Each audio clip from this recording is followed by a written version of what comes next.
खाड़ी में ईरान का ड्रोन अटैक। मिडिल ईस्ट की जंग अब खतरनाक मोड़ पर पहुंच चुकी है। मिसाइल और ड्रोन की आग अब सिर्फ युद्ध के मैदान तक नहीं बल्कि खाड़ी देशों के शहरों तक पहुंच गई है। आबू धाबी में ईरान के ड्रोन अटैक से हड़कंप मच गया और सवाल ये कि क्या ये जंग अब पूरे मिडिल ईस्ट को अपनी चपेट में लेने वाली है।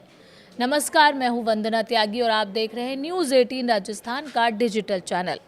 मिडिल ईस्ट में जंग अब और खतरनाक मोड़ पर पहुंचती दिख रही है। अमेरिका और इजराइल के हमले के बाद ईरान ने अब खाड़ी देशों पर जवाबी हमले तेज कर दिए हैं। ड्रोन और मिसाइलों से पूरे इलाके में तनाव चरम पर है।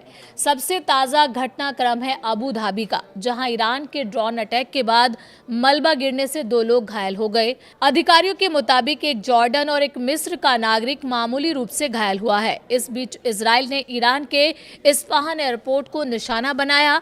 इजरायली सेना का दावा है कि इस हमले में ईरान का एक लड़ाकू विमान तबाह हो गया। राजधानी तेहरान में भी जोरदार धमाका हुआ, जिसमें करीब 20 लोगों की मौत की खबर है। युद्ध का असर अब पूरे खाड़ी क्षेत्र पर दिखाई दे रहा है।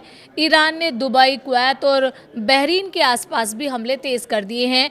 वहीं जॉर्डन ने दावा किया है कि उसके एयर डिफेंस सिस्टम ने 100 से ज़्यादा हमलों को ट्रैक किया है।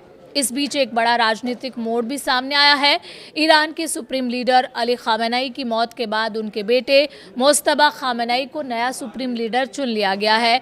इस फैसले पर चाइना ने कहा है कि ये पूरी तरह ईरान का आंतरिक मामला है। उधर युद्ध का असर वैश्विक अर्थव्यवस्था पर भी पड़ने लगा है। कच्चे तेल की कीमतें $100 प्रति बैरल से ऊपर पहुंच गई हैं। एयर स्पेस बंद होने लगे हैं और कई देशों ने अपने नागरिकों को निकालने की तैयारी शुरू कर दी है।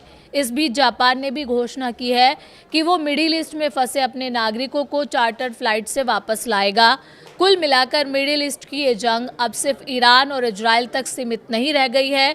खाड़ी देशों, अमेरिका, रूस और तुर्की जैसे देशों की बढ़ती भागीदारी इसे एक बड़े क्षेत्रीय संघर्ष में बदल सकती है।